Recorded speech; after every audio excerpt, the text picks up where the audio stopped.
Hello, Orhan, how are you? I'm good, how are you? I'm good. We're good. Okay, so is this the last episode of the year? This is the last new cake of the year. And guess what? We're going out with a bang. Oh, literally. We're literally going out with a bang. Yes. I have a confession to make. I actually didn't know what the Christmas cracker was. I just thought you were gonna make giant crackers. I knew it. Like when we were talking about it, when I was like, what about Christmas cracker? You were like, what? Like you had a look on your face like, why would anyone watch that? Here you go, Okay. A plain cracker. To begin making this cake, I baked 6 5-inch round cakes, all chocolate, and then I removed them from their pans and leveled them. I made sure to save my humps because I have a feeling I'm gonna need them later on. Because I'm gonna be lining them all up like a log, I wanna make sure that they're truly all the same size. So I used the biggest circle cutter I had, which is like 4.5 inches, and I cut each cake with that circle cutter. Now, of course, I'm gonna simple syrup all these cakes and let it soak in. The next thing I wanna do is cut secret chambers out of my cakes. So I'm using a 2.5-inch circle cutter, and I'm just gonna cut a chamber out of the middle of all of them. This is one of the few cakes that actually has to have a secret chamber. Like that's what it's all Yeah, about. that's true. That's true. It has to have a secret chamber because there has to be some kind of prize inside. My question obviously is it gonna explode? No. You said the original one explodes. I know, but this is a cake. Does this look like a Food Network cake show? This is how to cake it. What? Okay, fair We better enough, leave that in. We better leave that in because you know those shows are always like, it has to be 3 feet tall and a person has to jump out of it. Now that my chambers have been cut out, I'm also gonna save a few of the cake circles. With 2 of the cake circles, I wanna trim them to be a little shorter than the cake was. So I'm gonna trim both of them to be only 1 inch thick. So the next thing I'm gonna do, I keep saying the next thing and the next thing, 52 steps later. I'm actually in my childhood bedroom right now. I want a tour. Show me around, show me. Where's your diary? It's a guest bedroom now, so it's like there's a cat over there. His name is Güneş, which means sun. You have literally been replaced. No, it means the sun on the sky. Oh, the sun in the sky. I thought it was Yeah. like Orhan left and moved to Canada, so I need a new sun.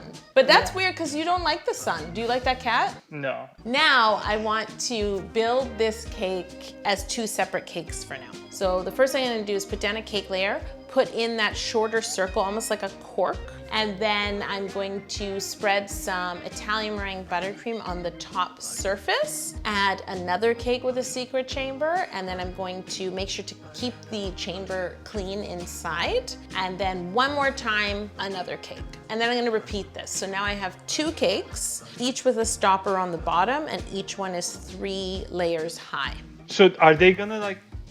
They're gonna come together, yeah. Because if I were to try and stack them 6 feet, they would have just fallen over. So I built it as 2 separate cakes. So now I have these 2 cakes built. You can see down the secret chamber of each one, but there's that stopper at the bottom. I am going to crumb coat the outside of each cake and chill them both. You seem I confused. put candy in before I iced it? Wow, okay. I have no memory. Like once I make a cake, it's gone. This is my life with cakes. Like I do it and then I'm like, I did what? I never remember. I don't know why. Okay, so now it's time to fill these chambers with goodies. I filled it with a combination of a How to Cake It sprinkle blend, and then I used these candies. They're like a hard candy that tastes like cinnamon, and on the inside, there's like a chocolate center. But here's what gets me. Do you know what they're called, Orhan? They're called chicken bones. I don't know why. So why are they called chicken bones? Like they're long, but they don't look like bones. And like, what does cinnamon have to do with chicken? I have so many questions. Okay, so here's a question for you, and I know you're gonna enjoy this. What would you name them? Cinnamon sticks. Cinnamon sticks, that's perfect. That's catchy. It tells me the flavor. I am filling these chambers with a sprinkle medley and chicken bones. Here's an even worse thought. Okay, oh no. Imagine someone not watching the video and just reading the recipe. Thank you. And just say, fill up the chicken bones. That's what I'm saying. That's when I wrote my notes, I was like, we can't write that on the blog. We can't. I have so many questions. Now I need to ice the top of one of the cakes. And this is actually something I've never done before on the channel. How am I gonna even like explain, how did I do it? Use your invention. Okay, yes, okay. So I was thinking to myself, I can't pick up one cake, turn it upside down and put it on the other because everything in the chamber will fall out. There'll be chicken bones everywhere. So I used my invention, my square piece of acetate. I placed it on top of one of the cakes, turned it upside down, holding the invention there. Then I put it on top of the other cake. And then I'm like, now I can just pull the invention out, except try pulling a piece of plastic slathered in buttercream out with your fingertips. I couldn't grab hold, but the good news is I have lots of tweezers in here. So I used some tweezers to help me pull it out. Yeah, you needed I was gonna say, I didn't know the name for that thing, the tweezer. Yeah. What's the industrial version of it? Oh, this? Orhan's going like this. Pliers? I didn't need to go to pliers. I would have, but I got it out. Thank you very much. See, it's somehow Cengiz fully remembers the process and I don't. He just reminded me that when I stacked the second cake on top and pulled out the acetate, I quickly iced like the seam. But the question is, do you remember Cengiz's name? What an excellent question, Borhan. I know exactly who Cengiz is. It's Cengiz! And Jocelyn and I just today vowed to say his name properly. Say it again. Cengiz. First time in 3 years. What did Cengiz just say? No one does it on purpose, but it's just hard to pronounce in English. You could have told us, Cengiz. No, it just doesn't bother me. It's not too different. It's just quite close. Like it doesn't. Okay, it bothered some people. There were some comments. People were in the comments like this to me. The reason I brought it up in the previous episode because people don't know, but we do tease each other. Oh, boy, do we ever. There's a lot of teasing. Oh yeah, like that's why I said, oh, in 3 years, first time you're pronouncing my name correctly. Yes. That was teasing. Yes. Because we do that a lot. Yeah, we're like brothers and sisters. You know what I mean? Cengiz showed me a meme like a month ago, and it says, what if God came down to earth and said, it's pronounced Jod, and then just left? We would be so screwed. So now that I've created this one tall cake, I'm gonna quickly take a bigger cake board, line it up on the side, and flip it over. Because you can't just grab a cake and lay it down, it's cake. So the Christmas crackers look like they've been it almost looks like a big candy, like it's been twisted at the end. So right now I have this perfect cylinder, but the ends are too straight. This is why I saved the cake humps. So I'm gonna take 2 of my cake humps, cut them with that same 4.5-inch circle cutter, and then I'm gonna use a small knife to sort of round them off. And now I'm going to spread a little bit of Italian meringue buttercream on each end and add the hump, just to make it look more rounded out at the sides. So now I need to ice those humps in place and just smooth out the whole body of the cracker, and then I'm gonna put it in the fridge. You know how a Christmas cracker at the ends, it's open, because that's where you put your hand inside to pull on the little piece of cardboard, right? So I knew I couldn't make the ends of the Christmas cracker cake because you shouldn't put your hands inside cake. So I decided to use plastic 1-liter containers for that part of the cracker, and I happen to have a lot of those because that's what fondant often comes in, and they're food safe. Make sure to measure your container, measure the circumference, and measure the height of the container. And now I'm gonna roll out some hot pink fondant, a bit bigger than that measure. The other thing I noticed about Christmas crackers is often the ends are frilly or frayed, or they're cut like decoratively. Does that make sense? So I'm gonna use a fondant frill cutter to cut along the long end of my fondant. To make the fondant stick to the container, I will brush the entire outside of the container with clear piping gel. Now I need to carefully place the container on that fondant, and then really carefully I'm just rolling the container along the fondant and letting the fondant stick to the container, and I'm gonna go all the way around. Now I need to turn this upright, or upside down rather, but I don't want to ruin the frill. So what I did is I had a small cake pan ready so that I could set the container onto the cake pan. If I put this down flat, I would crush all that frill that I just created. I need to do this once again on my second container. Why did you choose these colors?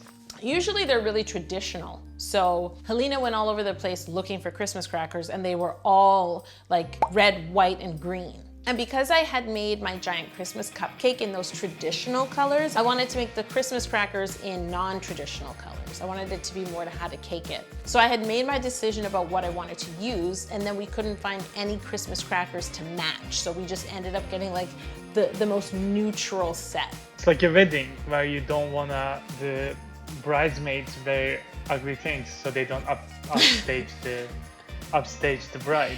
The bridesmaids wear ugly things, yes. It's time to cover the cake. Right now it's like a big log. I'm rolling out more of my hot pink fondant. Of course, I've measured the logs, rolling my fondant larger than that, and then I'm gonna drape it over the log, smooth it all around, trim away the excess at the base on either side, and then at the ends, I'm also going to just sort of scrunch or tuck the fondant in, letting it overlap itself and trimming away any excess. So everything is covered, but it needs a pattern. Christmas crackers always have some kind of pattern. So I'm gonna roll out some fondant colors. I'm rolling out some green, some purple, and some white, nice and thin. So I'm gonna cut diamonds out of my white fondant with a little plunger cutter that I have. I'm gonna cut stars out of the purple fondant with another plunger cutter. And for the stripes, I'm just gonna use a ruler and a sharp knife and cut a whole bunch of even stripes. Purple stars are the rarest star. Did you know that? Is that Mars? Which star is, no, Mars is not a star. I don't think, is there really purple stars? I was making a joke. Watch there be purple stars. Can you Google that? Now I need to know. Although you can spot many colors of stars in the night sky, purple and green stars aren't seen because of the way humans perceive visible light. So they are. So there are. This is turning out to be a very Christmassy episode. You know how there's always like a message at the end? That's the message. Believe in the purple stars. Okay. God put them there for a reason. Yeah. First I'm gonna apply the stripes, and because I want them to be diagonal, I need a guide. So for this I'm gonna use my fabric measuring tape. I'm going to wrap it around the cake, and then I'm gonna brush the back of my green strips with piping gel and line them up beside that fabric measuring tape. And then I'm gonna continue in both directions on the cake, leaving an even amount of space between each stripe. Now, But they're still in 3 pieces, right? they are still in 3 pieces, but when I was adding the stripes to the containers, I lined them up just to make sure if visually it looked like it was continuous. So now I can glue on my diamonds. At first I was gonna alternate the pattern, like in one stripe, star, diamond, star, and in the other stripe, diamond, star, diamond, star, diamond, star. But it didn't look intentional. So instead, I'm going to glue on all the diamonds and then glue stars in between.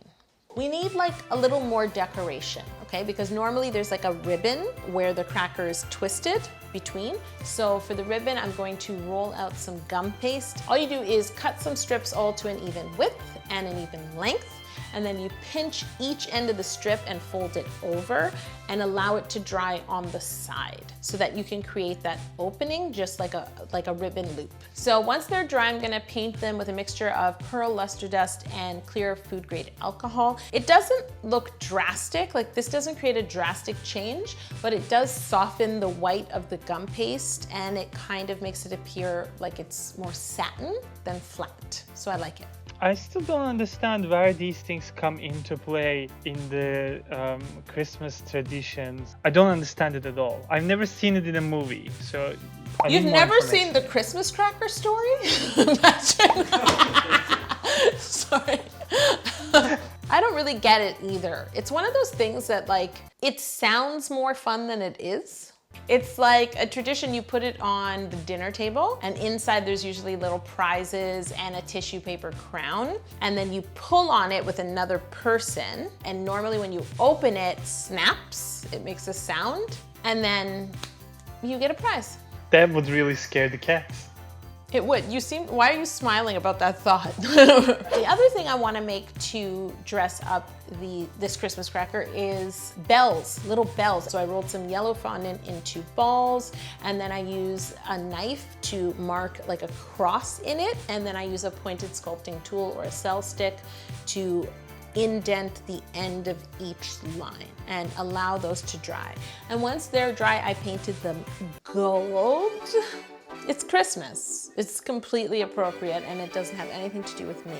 And now it's time to add the ribbon and the bells to the Christmas cracker. So I rolled out some more gum paste, cut strips, added tails, glued them in place with movement so they look like ribbon. And then I glued on my bow loops, and of course I added a bit of gum paste between them to make it look like this is a ribbon that was tied around the cracker. I have to do the same thing on the other side, and now I'm gonna add my bells. My question is, why do they only have to do with Christmas? Why aren't there like Easter crackers and Valentine's Day crackers and birthday crackers? Why just Christmas? That's very true.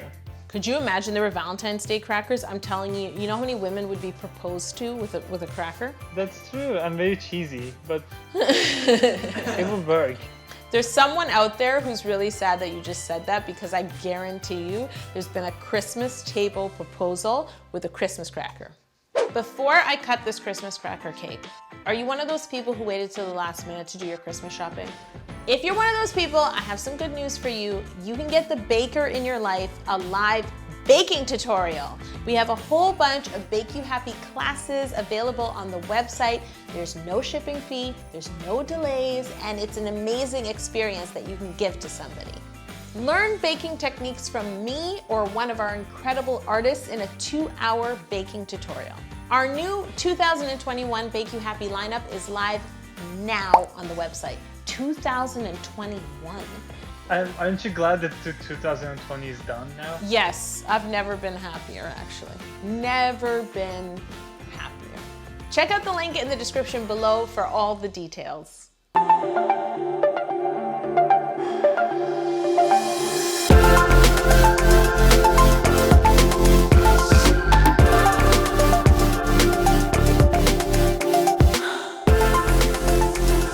If you guys need more cake, click here.